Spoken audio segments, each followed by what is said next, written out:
Hello there, this is Retro Spirits Gaiden, and this is ranking shooters I own on the Snes.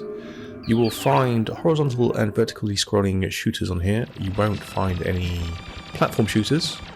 That's for another list. We'll make another list about those. This is just for your scrolling shooters with your spaceships and your begloved cartoony blobs and your transforming robots. There's no real stinkers on here. I own 19 scrolling shoot-em-ups on the SNES. 19. I own about 50 games total on the SNES. So nearly half of those are shoot-em-ups, which is crazy when you think about it. People didn't think the SNES were good at shoot-em-ups back in the day. But I'm here to disprove that. There are 19. 19 here, ranked from 19 to number 1. I'm going to do the countdown in the style of a darts announcer. In 19, we have Macross Scrambled Valkyrie. This game is aesthetically very pleasing. It's got lovely parallax scrolling, nicely drawn graphics. They're not particularly well animated, but they're nicely shaded. It's got bombastic music, which uses all the reverb that you could ever want. But it's just a very, very frustrating game. You basically spend a lot of the levels flying down these tunnel-like levels. There's no vertically up and down scrolling, which makes it feel very constrained. And then enemies come on at random angles to surprise you at every opportunity. Oh, it's hilarious. I find this game super annoying. It's an expensive game as well. It's one of those ones where people want to spend 200 quid on it, and it's just ridiculous. It's no fun. I just don't have any fun playing this game. In 18, we have Super Swift. Now, this is a vertically scrolling shoot-em-up, UK-based shooter from somebody who made an Amiga game, and then they said we can make a SNES game too, and they did that. What we've got is nicely detailed graphics again. It looks very Thunderbirdsy. I kind of like that. I like the aesthetic. Music's dour, but nice. The game itself is rock balls hard. It's full of sniping enemies that'll snipe you as soon as you go anywhere near the edges of the screen. It has random attack patterns. Again, you can't see them coming, so that's fairly annoying. You have to learn the level layouts. But it's alright. I clocked this back in the day on the PAL version. Hadn't done it since. Another super expensive game, but not brilliant. That's Super Swift. It's alright. In 17, this is Darius Twin. A bit of a cut and shut job this. This is Darius. Lots of stuff stripped from Darius games and whacked into a SNES cart. Look at this background, isn't that trippy? I don't know what's going on with there. It's like some sort of ribbed carpet effect. Lovely.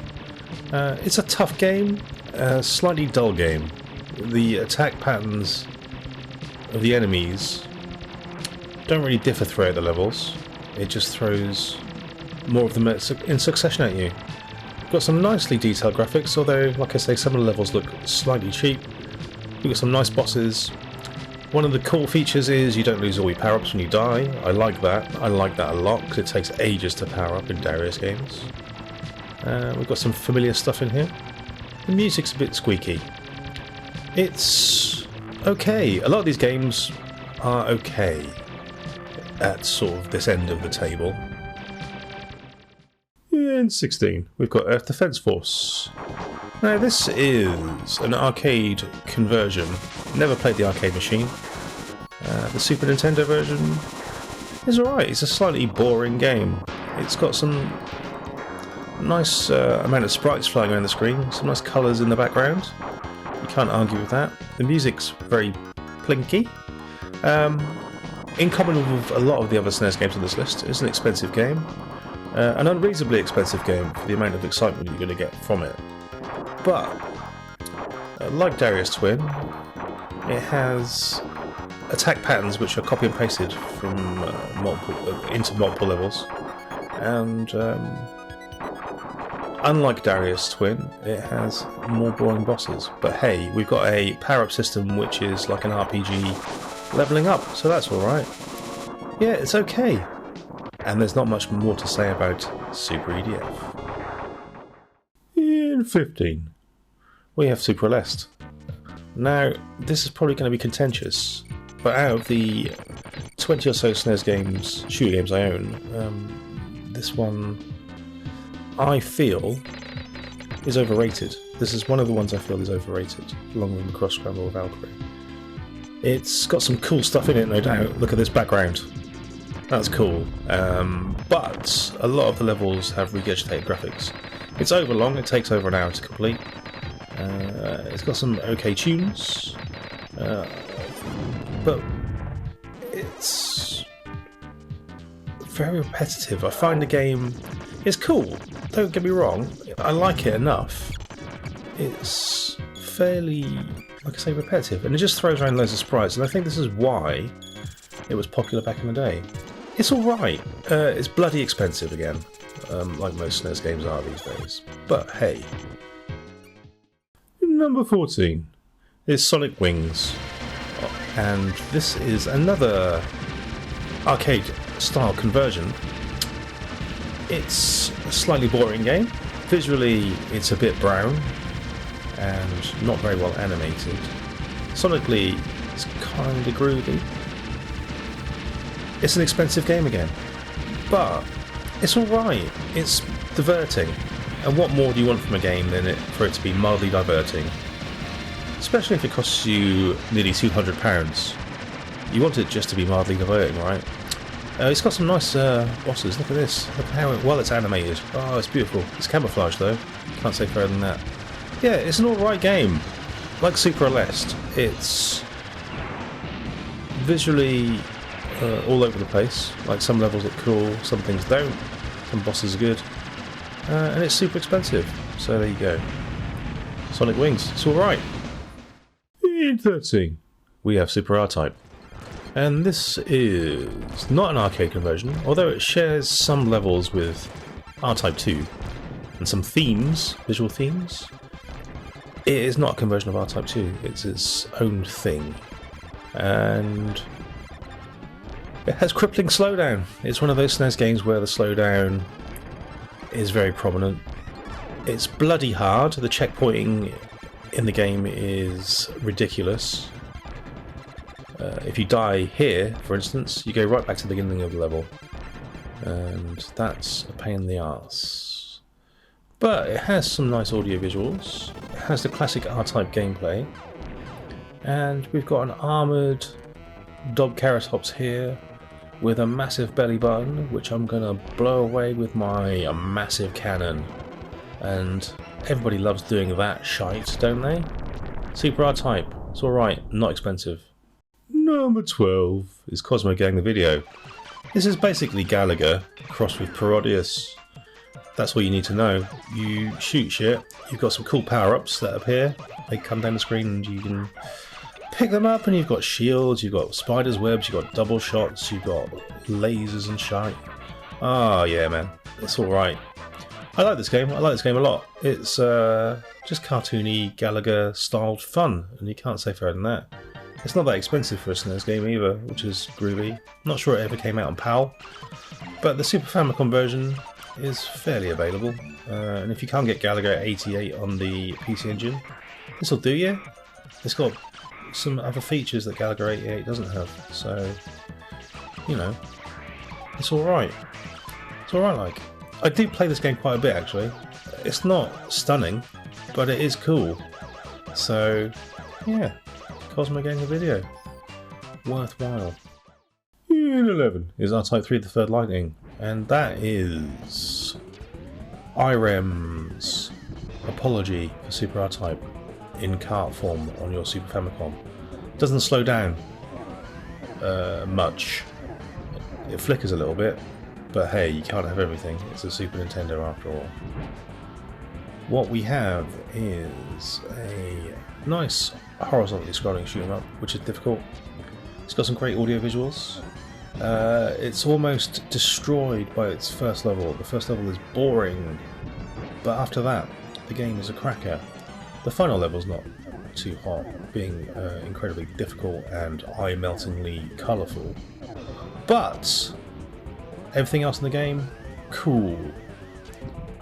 It's an expensive game now though, on both PAL and NTSC format, but it's a worthwhile play. Classic R-Type. Beautiful! Number 10, Star Fox. Contentious position for this game, potentially, being a wobbly old polygon shooter, but nostalgia plays a part in this for me. I bought this game on release for 50 quid, back when I had a paper round, couldn't really afford games. Somehow managed to get my hands on a copy of this, and I played this bad boy to death. Today, it still holds up. It's a R-Type style checkpoint type shooter with some nicely designed 3D graphics, bit of a slow frame rate, but it plays okay and the music's nice. I played this game more than the other games that precede it on this list, therefore it's at number 10, but I will be the first to admit it's not a stunning game, but you know what, I play it enough, and it's cheap, it's like 15 quid, can't go wrong. Alright then. Year 9. We have Talking Prodius. This is another Prodius game on the Snes. There are 3, and they all feature in this list.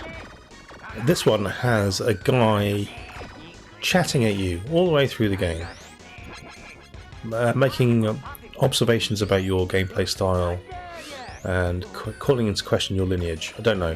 But audio-visually, it's a nice game. It's got some lovely backgrounds, some great bosses. The announcer can be turned off. It's got a battery backup in the cartridge. It's a 32 meg cartridge. It's a massive Prodius game for the Snes. And it's alright. You can't argue with that. It's a high quality game of the like that you don't necessarily see a lot on 16-bit consoles. And that's why it's at number 9. It's an expensive game, and I believe it only came out on Japanese format. In 8, it's Gradius 3. One of the early SNES games. This came out possibly the same day as the SNES. I can't remember if it was a launch title in Japan or not, but it's proof of concept that Konami could do awesome music on the SNES, and everybody else was floundering around. Konami were making that chip sing, and boy does it sing in this game. It's beautiful, kick-ass soundtrack. Gradius gameplay. This is a conversion of Gradius 3. It's better than the arcade game, just in terms of balance. It's just a much more pleasant game to play. Visuals not quite as good, some missing content from the arcade, but it's a 4 megabyte cart. Megabit cart, not megabyte, megabit. So what more do you want? It's bloody cool. I've played this game to death, and that's why it's so high up the list. It's not a super expensive game on Japanese format. In 7 is Prodius, Nonsense Fantasy. Now this is basically Gradius with cartoon cats and penguins. So the gameplay is tried and tested. We know it works. The addition of cartoon cats and penguins only heightens the sense of awe in my mind. This is a great game. It's a cool arcade conversion. It's as close as you're ever going to get to on the SNES to the arcade game. Incredible music, beautiful graphics, crazy situations, and you get a massive penguin boss with a glowing belly button, which you have to shoot, and it makes his eyes pop out. Imagine that. Imagine that. Nothing like this exists on the Mega Drive. PC Engine did get a version of this. Not as good though, is it? SNES 1 is awesome. In 6 is Poppin' Twinbee. Now, people generally overlook this game. I don't know why. It's bloody awesome. Maybe it's the cartoon visuals. But this is Sneaky Pete, the final boss here. And he is a massive multi-limbed bastard. But there's lots of these multi-limbed bastards throughout the whole game. It's got some incredible graphics and amazing sound. Like level 2's funk, underwater funk, is awesome. Got some nice gameplay systems in here, including the punch, and yeah, it's generally a rock hard, very cool shooter, which people just don't play because it's probably too cute. Not entirely sure, but on the Snes, this is awesome, and there's nothing really comparable on other formats. In 5, it's Parodius' Fantastic Journey. Now this is another stunning arcade conversion. We've got more characters on the arcade machine, we've got some cut down bits and bobs, but it is, for all intents and purposes, 93% like the arcade machine, and therefore an amazing game. It's got everything that you want in a shmup. It's got fish that fire massive lasers and rockets. It's got weird parallax scrolling on this level. But yes, we have giant cat bosses again. We have mermaids to shoot. We have whatever this is, some sort of construction robot with classic Gradius soundtrack. And look at the sprites that are flying around here. It's just immense. What a fun game. What a crazy-assed fun game this is. In 4, we have Smash TV. Now this game doesn't look good, it doesn't sound good, but it plays beautifully. The arcade game was great, if rock hard. The SNES version retains some of the difficulty, not all of it. It doesn't have the audio visuals of the arcade, although it's a decent facsimile. But it does have adjusted gameplay for the SNES, and it's a very, very addictive game. I play this one hell of a lot. That's why it's so far up the list. You can't go wrong with Smash TV. There's a 2-player option as well, which is much easier because you've got more firepower. But it's just incredibly satisfying, and you get in the zone with this game. It is much fun and not that expensive. You can probably get the Super Famicom version for about 30 quid. 3 is Kikikai, or Pocky and Rocky as it's also known. This is a beautiful looking and sounding scrolling shoot 'em up, where you play Pocky or Rocky and you shoot death in the face with magic cards. So you can't argue with that. Why is this game so far up the list? Well, it's because I play it a lot, and I love the audio visuals, and this is one of the games that made me fall in love with kind of chibi style graphics back in the day. And it's a challenge, there's no doubt about that, and it's fun. So what else is there to say apart from it's super bloody expensive? No one's ever going to be able to afford to buy this game ever again because it's like 5 billion quid. The sequel's not as good. You also can get this on the PC Engine, also not as good. It's a conversion of the arcade machine. This is a souped up port. In 2, we have Area 88, aka UN Squadron. A fun game. It was released in the same month as Super R-Type. It suffers from some slowdown, like Super R-Type, but what it has in its favour is balanced gameplay with an energy bar, so you don't have to worry about checkpointing so much. It has some secrets in the environment like that, just found some energy in the environment. We have great bosses, we have nice graphics, some nice parallax scrolling, we have awful music, but the gameplay is where it's at. I love the horizontal shooting stylings of this game. It's just very fun, and using all the different weapons with the different aircrafts and powering up is just a recipe for success gameplay wise. Very, very satisfying game. So, not that expensive on Japanese format. In 1 is the daddy. It's Axley. This game blew me away back in the 90s, and it blows me away now. This was like, when this landed, this was like having an arcade machine in your Super Famicom stroke SNES. It's a bit flickery, there's a bit of slowdown, but it's got some awesome audio visuals. It's got a incredible and flexible weapon set. It has these kind of weird vertically scrolling levels, which were never my favourites. I prefer the horizontal ones. Did I mention the music was KickAss? It's KickAss. The game is exactly the right length. It doesn't overstay its welcome. It's 6 levels full of great content. Super list, take note. And yeah, it's just polished to perfection. It's a beautiful, beautiful game, and I wish they'd have made a sequel. And I wish they'd have fixed the glitching. But other than that, perfect. It's an expensive game to buy now, and with good reason. I think if you're going to get one shoot 'em up for the Snes, it'd be this. There's nothing on any of the other formats around at the time, exception Neo Geo, that could hold a candle to this. This is far and away best looking and sounding 16-bit shoot 'em up on the mainstream formats, say your Mega Drive, your PC Engine, your Amiga. Nothing held a candle to this, and yeah, I've played it to death multiple times. Freaking love this game. If you manage to pick up an early Super Famicom copy, there is a cheat mode in it. Later ones it's removed. Look at these bosses. Oh, they're crazy. Final boss, beautiful. Some of the mid-boss level bosses are freaking awesome as well. So, yeah, that's Axley.